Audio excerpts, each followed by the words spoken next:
Rise and shine, Mr. Freeman. Rise and shine. Not that I wish to imply you have been sleeping on the job. No one is more deserving of a rest, and all the effort in the world would have gone to waste until... well, let's just say your hour has come again.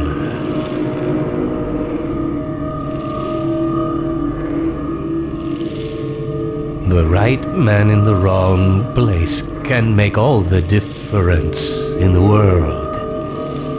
So wake up, Mr. Freeman. Wake up and smell the ashes.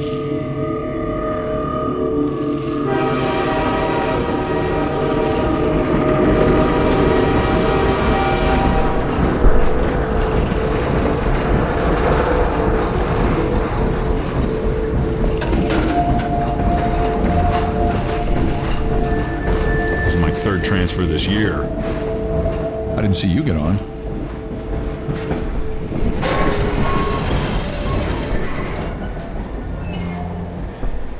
No matter how many times I've been relocated, I never get used to it. End of the line. Welcome to City 17. I'm Gabe Newell, and welcome back to Half-Life 2. It's been a long 20 years since its release. In this anniversary update, we've tried to respond to as many of the community's requests as possible. And while this might not be the absolute #1 request from fans, I often hear how much people would like a commentary mode, so we're excited to finally make that happen. Not only was it a challenge to remember many of the details of Half-Life 2's development, but it's not easy to crack open decades-old computer code and wonder what the hell you were thinking way back then. Along with the dev commentary, we've cleaned up a bunch of old bugs and tried to leave things in better shape than we found them. And at least this time, we had the luxury of knowing how things turned out in the end. To listen to a commentary node, put your crosshair over the floating commentary symbol and press your use key. To stop a commentary node, put your crosshair over the rotating node and press the use key again. And please, let me know what you think.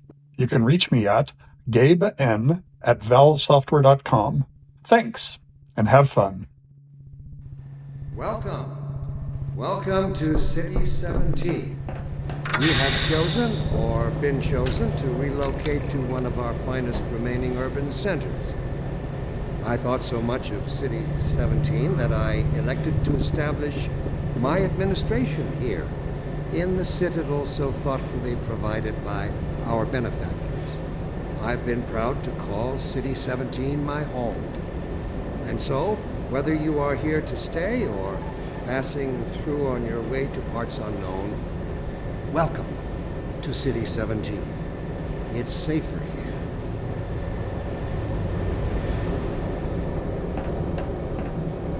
Physics objects. It might be hard to remember it now, but back when Half-Life 2 came out, small objects in games, like these bits of trash, were usually static, as in they didn't really move, or if they did, it was in a very simple way. If you were lucky, they might break apart into some sprites if you hit them.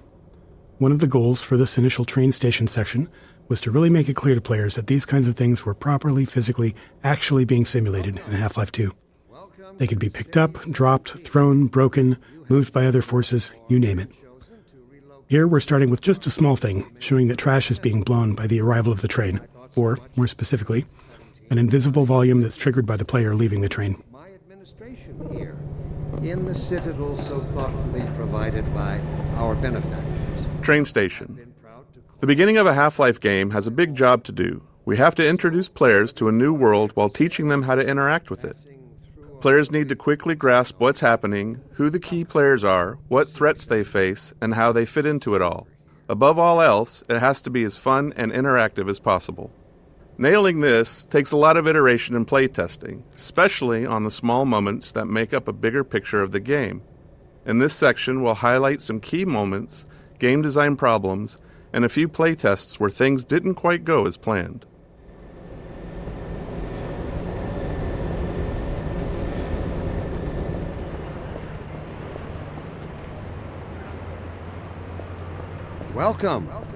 Welcome to City 17. You have chosen or... Sweeping Vortigaunt. Another key moment of storytelling, and another nod to the physics system. Here, we're showing how Vortigons fit into this new world, which is a big shift from their Half-Life 1 role as enemies. Like so many moments in Train Station, the sweeping Vortigon came from our constant hunt for ways to show characters interacting naturally with the physics system. Why just tell players Vortigons are friendly now, when you can show one casually sweeping the floor and knocking around some simulated objects? Nothing signals, hey, don't shoot me this time around, like someone willing to tidy up.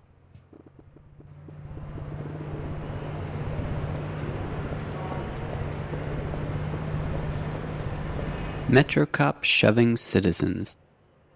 We've only walked a few feet and we're already got problems to solve. We're introducing the Metro Cop, an enemy that eventually we're going to ask players to kill, and giving you a glimpse of the world they're stepping into. It's a simple, clear moment that shows the relationships between the Metro Cops and citizens, and by extension, the player. At the same time, we decided to reinforce the existence of the core physics simulation, showing the way in which NPCs can casually interact with objects in the world. Seeing something like a suitcase knock into another and dislodge was pretty novel back then. These moments at the train station, where we combined multiple goals, were the most successful. They felt natural, like the game wasn't pausing just to teach you a lesson. City 17, my home. And so, whether you are here to stay or passing through on your way to... All right, I'm moving. Jeez. Welcome to City 17. Were you the only ones on that train?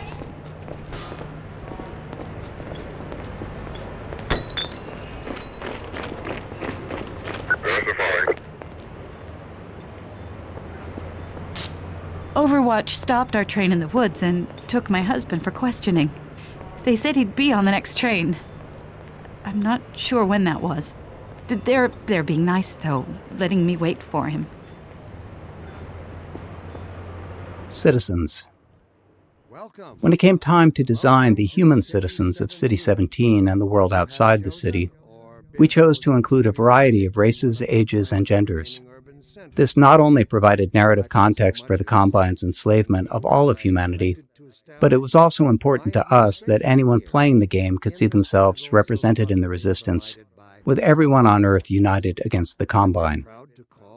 While we found a number of candidates to use as reference in creating these citizens through our daily lives and connections, we ultimately resorted to advertising in the Seattle Times classifieds to reach the desired range of faces that we'd envisioned.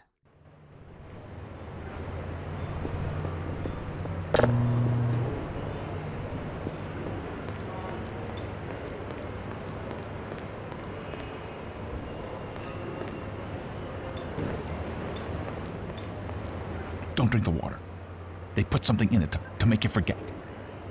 I don't even remember how I got here. Natural storytelling. To achieve our world-building and storytelling goals throughout the train station, we needed a natural way to deliver dialogue without it feeling too gamey or requiring tutorials. We noticed players often approached NPCs to get a closer look, so we turned that into an opportunity for the NPCs to acknowledge the player and deliver their lines.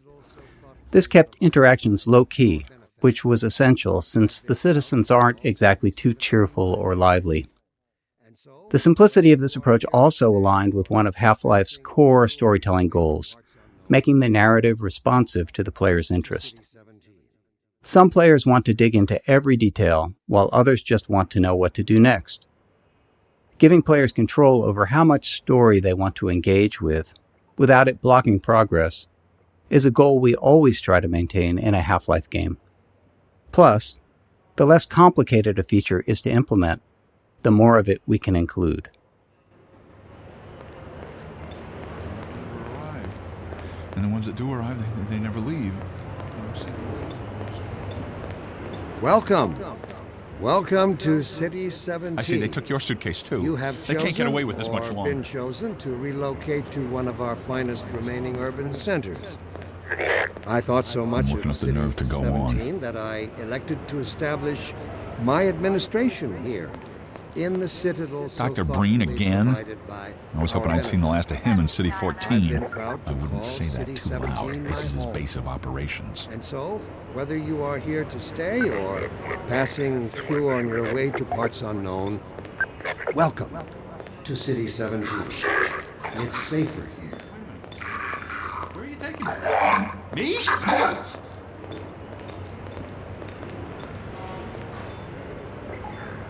Early tech planning. Shipping a game always teaches us a lot. We finally get to find out which choices we made were good ones, and which were ones we should do differently next time. So after Half-Life 1, when we sat down to start thinking about what kind of sequel we could build, we had all kinds of player feedback to digest. From it, we tried to build a master list of things that Half-Life 2 was going to focus on. We didn't try to design a specific player experience. Instead, we found it more useful to approach the question from a technological standpoint. Black Mesa's security guards and scientists had worked well. What could we do if we pushed it really, really hard on characters? We liked our interactive storytelling. What could we build that would allow us to do even more of it, and a greater variety? The exploration and interaction with the Black Mesa was compelling to players. Maybe a physics system would allow us to take that further. In all these areas, we tried to imagine the best version of it could look like years in the future, and back solve from that a set of technological steps that might get us there.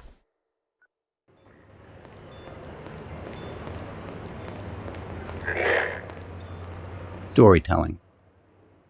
Creating a sense of immersion was a core principle in our approach to Half-Life 1's storytelling, and it led us to the self-imposed constraints of never, or at least very rarely, taking control away from the player and of keeping the player's avatar silent. These limitations made storytelling more challenging at times, but we felt it was important to stay with them for Half-Life 2. Our hope was that by maintaining these principles, we'd push ourselves to explore deeper, more interactive storytelling. Elected to establish my administration here, in the citadel so thoughtfully provided by our benefactors. I've been proud to call City 17 my home.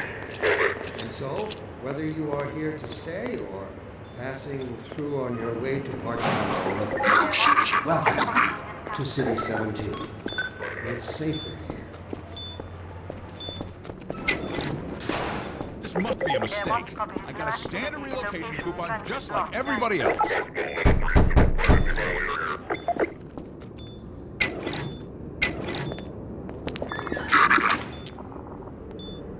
Characters.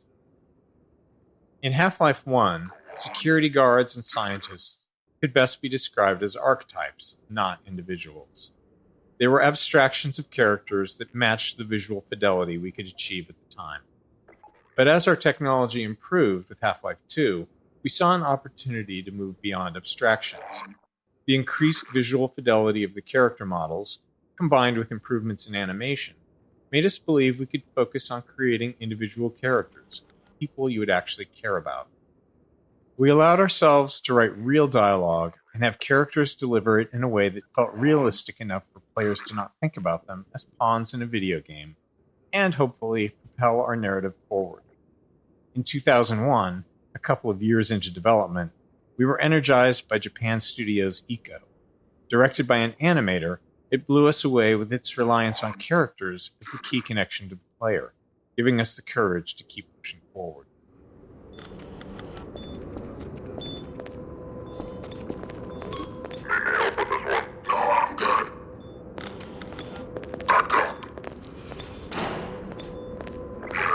I'm gonna need me some privacy for this. About that beer I owed you. It's me, Gordon, Barney from Black Mesa. Hey, sorry for the scare. I had to put on a show for the cameras. I've been working undercover with civil protection. I can't take too long or they'll get suspicious. I'm way behind on my beating quota. Yes, Barney, what is it? I'm in the middle of a critical test. Sorry, Doc, but look who's here. Great Scott! Gordon Freeman! I expected more warning. Yeah, you and me both, Doc. He was about to board the express to Nova Prospect. Well, Barney, what do you intend? I'm thinking. Alex is around here somewhere. She would have a better idea how to get him here. Well, as long as he stays away from checkpoints, we should be okay. Listen, I gotta go, Doc. We're taking enough chances as it is. Very well. And, Gordon, good to see you. Okay, Gordon. You're gonna have to make your own way to Dr. Kleiner's lab. Oh, man! That's what I was afraid of. Get in here, Gordon, before you blow my cover. Blocking tutorials. At times, we need to be certain the player has learned something, and the standard method, at least in game development, not in life, is to trap them behind a gate of some kind, where the player must demonstrate their knowledge to be able to continue. We try to disguise these gates as something natural, so it doesn't feel like the game has come to a halt. Of course, time, resources, or the environmental context itself can make that tricky. In this case, we needed to teach the players how to move objects, so a simple stacking puzzle seemed like the best solution. We tested more complex designs, but they ended up being less effective at teaching the actual thing we needed the player to learn. Blocking tutorials 2. There are 2 failures of note in this tutorial. First, players can break it by tossing all the boxes out the window, which is obviously not great. This leaves them stuck and unable to continue, which we consider a game-stopping bug that must be fixed. A clean solution would have been to tweak the window or crate sizes so that the player could fit through but not the crates. The problem was that we really only caught this problem late in development, and making even a simple change like that can have unpredictable game-breaking consequences, and right before launch no less. Also, this issue was purely theoretical. We'd never actually seen players do it. Our playtests of the design space had gone smoothly, with players learning what they needed and moving on. So changing the room's design this late in the game could have disrupted that success in ways that we couldn't foresee, so we opted for a more conservative fix rather than something elegant. If you're curious, try tossing all the boxes out the window and see what happens.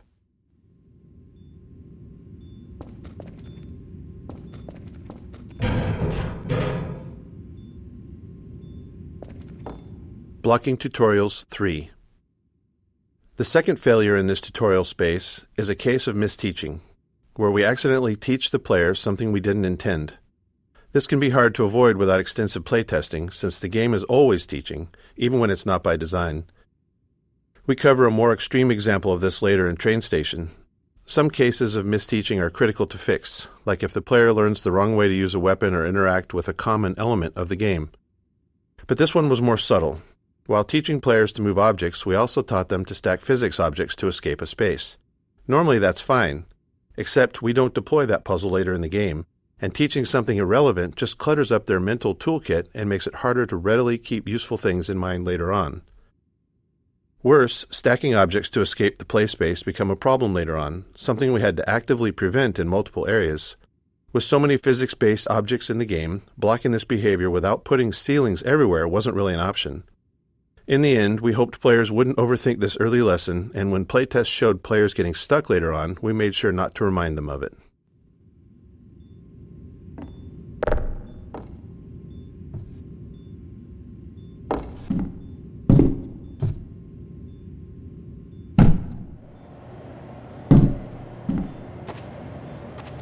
Fall damage. Teaching players how to do things is an essential thing for the game to do.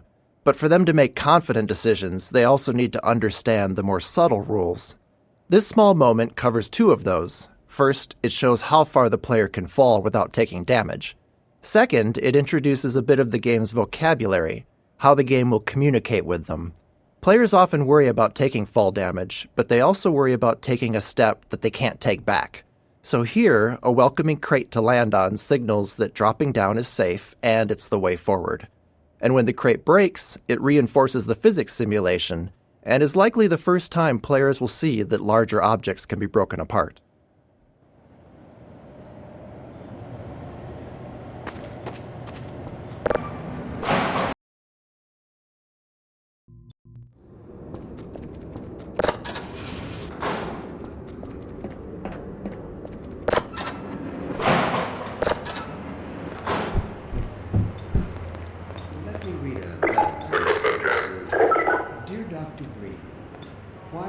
Pick up that can. Contextualizing tutorials, creating a story scenario in which they happen, lets us do more than just stop the game to teach players something. We get to add narrative value to the moment. Here, teaching the player how to throw objects is combined with a narrative setup that gives them a choice in how to respond. After watching the Metro cops casually abuse citizens, it felt right to put the player in a similar position next. If they had opinions on how the citizens should have reacted, now they get to express them. Playtesting showed most players either complied or refused the request to pick up the can, but some tried to avoid the confrontation entirely. Others would comply initially, then retaliate after feeling humiliated. By keeping the moment relatively constrained, in both terms of player actions and the space itself, we could generally react appropriately to whatever choice they made. Let us consider the fact that for the first time ever, as a species, immortality is in our reach. This simple fact has far-reaching implications. It requires radical rethinking and revision of our theoretical boundaries. It also requires planning and forethought that run in direct opposition to our neural precepts. I find it helpful at times. Playtesting. Playtesting is a core part of how we make games. We can never fully predict how players will respond or what they'll take away from what we've built. So we test to learn and hopefully improve. During a playtest, we don't guide or talk to the player, even if they're stuck, as it's extremely unlikely that we'll be sitting there next to the player once the game ships. Our goal is for testers to forget that they're playtesting altogether and play as if they're at home.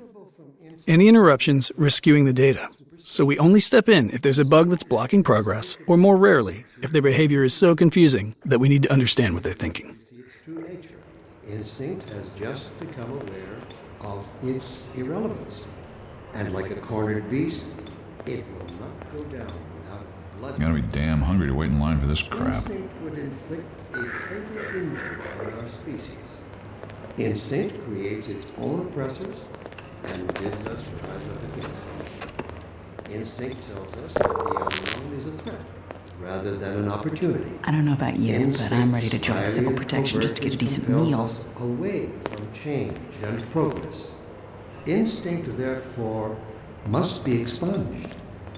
It must be fought tooth and nail, beginning with the basis of human urge. Early in a Half-Life game, one of our goals is to make promises to the player, giving them a sense of what to expect later on. From movies to TV shows and books, all great entertainment does this in some way, and video games are no different. The promises in a Half-Life game can take different forms. Some are simple, like offering just a glimpse of something intriguing. Others are more layered, like the interactions with Metro Cops.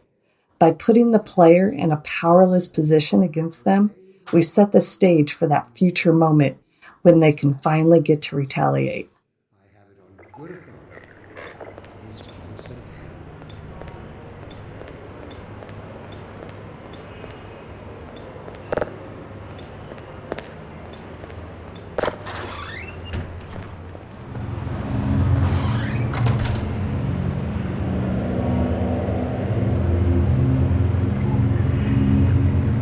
The Citadel.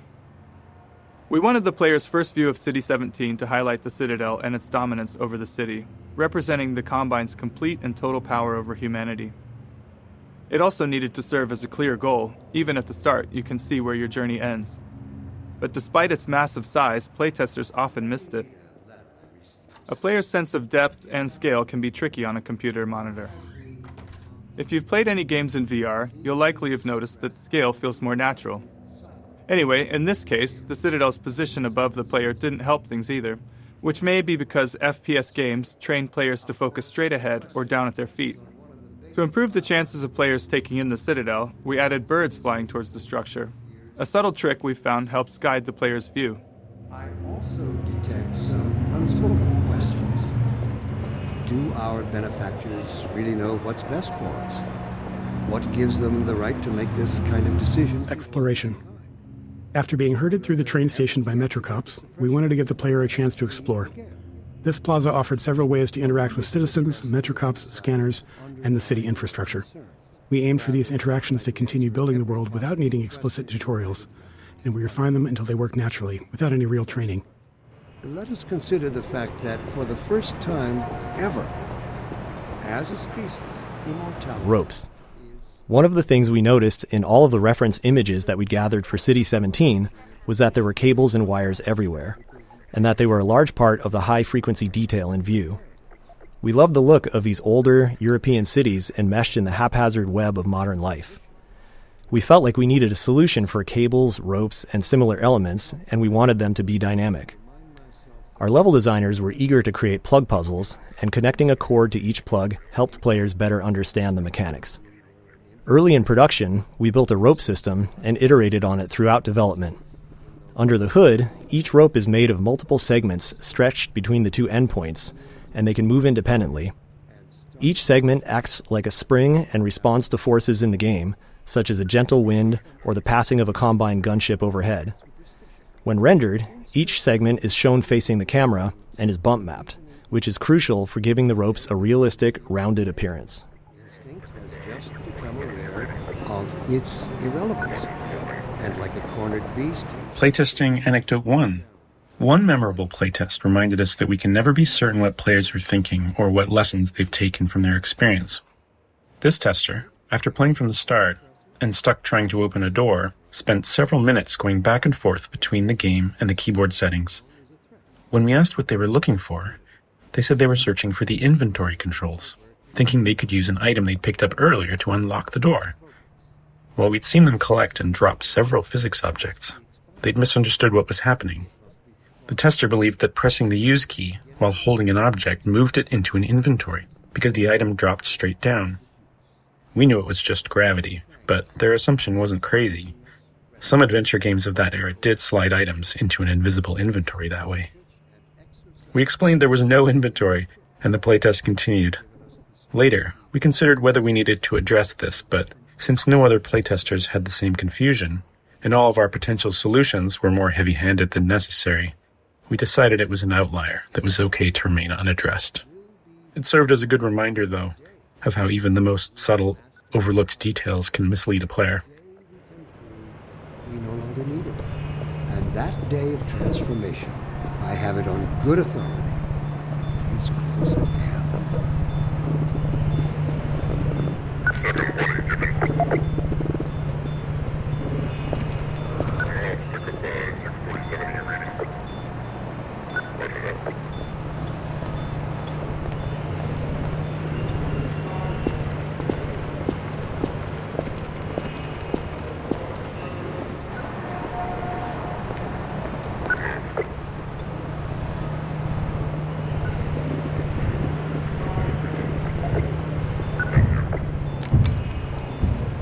Strider.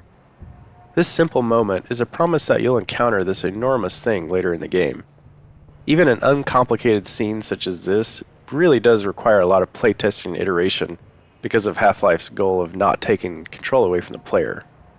As you can imagine, it takes a lot of small tweaks to ensure that as many players as possible are looking at the right place at the right time here. The street layout and the Metrocop scene are all set to guide the player's gaze, perfectly framing the Strider when it appears.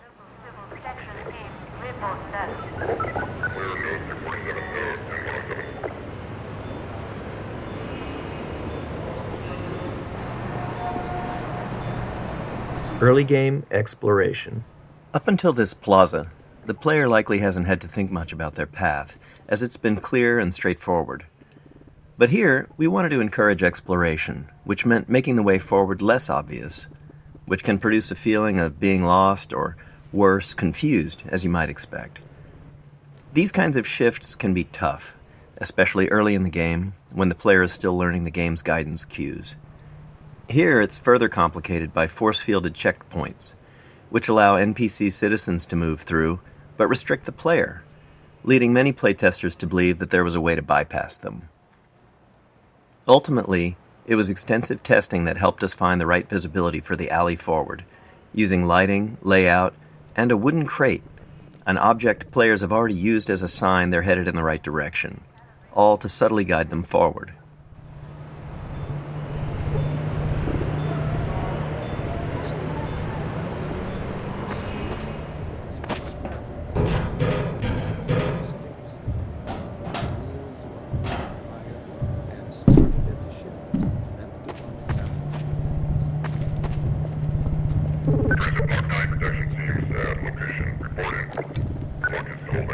Closed captions. During Half-Life 2 development, we were approached by folks interested in accessibility who encouraged us to go beyond the subtitle system we had built for Half-Life 1. They requested a full-featured closed captioning system to capture all game sounds, not just dialogue. This turned out to be a much tougher challenge than expected. Half-Life 2 produced a wide variety of sounds, and categorizing them for captions was crucial. Prioritization was also key. Dialogue needed to stand out, and it had to be clear who was speaking. Ambient sounds, like distant combat, were important for setting the mood in some levels, but less so if there was an enemy shooting nearby.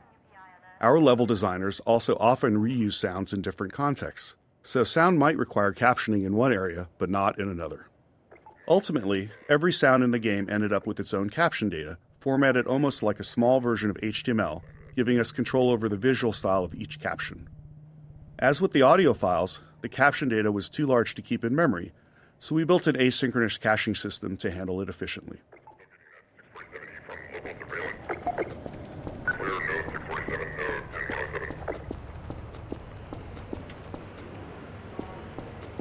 This is how it always starts. First the building, then the whole block. They have no reason to come to our place. Don't worry, they'll find one.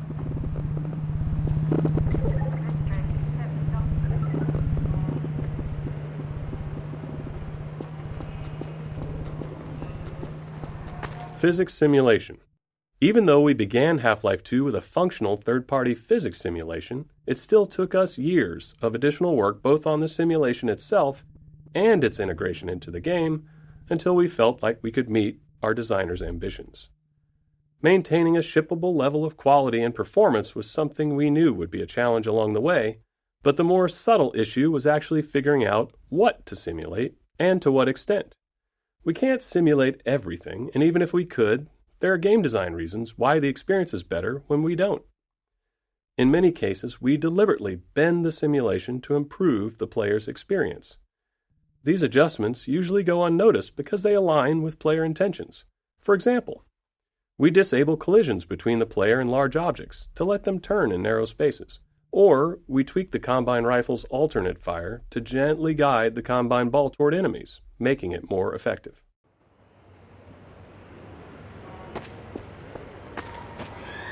Crate Baby. This small baby doll has a long legacy. During the long months of internal testing, some of the team turned it into a challenge, a way to make the 47th playthrough of a game a bit more fun. They'd place the doll inside of a nearby blue crate and see how far they could carry it throughout the game. After Half-Life 2 launched, the community started carrying Crate Baby as well, adding their own stories and rules to the mix. A few years later, while working on Episode 2, this was the inspiration for the Little Rocket Man achievement, where players had to carry a garden gnome dubbed Gnome Chomsky throughout the entire episode. Chomsky even made a comeback for Left 4 Dead 2 in the Garden Gnome achievement, where players had to carry him through the Dark Carnival campaign. These kind of interactions with players are some of the most rewarding parts of game development. We design games with theories in mind, but you never really know where things are going until players get their hands on it.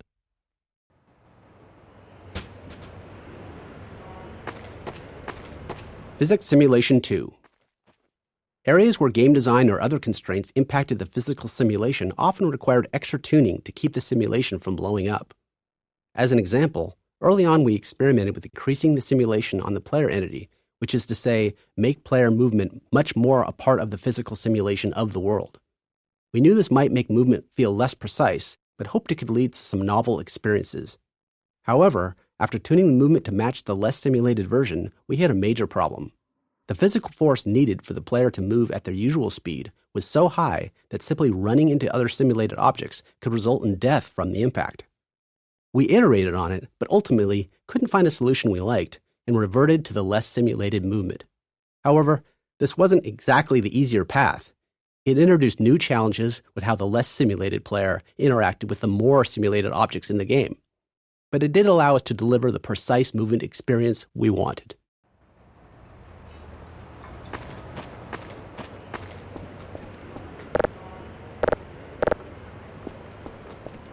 Playground. When we discussed ways to highlight our physics simulation around the city environment, a playground felt like the natural fit. And for players paying attention to Dr. Breen, it's also a reminder of the cost of humanity's surrender to the Combine. We chose a few playground structures with interesting physics potential and began tuning them. Even with the advanced physics simulation we had at the time, Setups like this always required hand tuning, as we had fully simulated objects interacting with non- or partially simulated ones, such as the player or static world geometry. It might be easy to assume that a simulation can carry a lot of the load of implementation, but even now, 20 years later, that is rarely the case. Back when we were working on the playground, late in development on the game, we couldn't get the friction on the slide to feel right, so we decided to break the ladder so the player couldn't get up there. However, you still can just walk right up the front. As is commonly the case, you, the player, get the last laugh on us.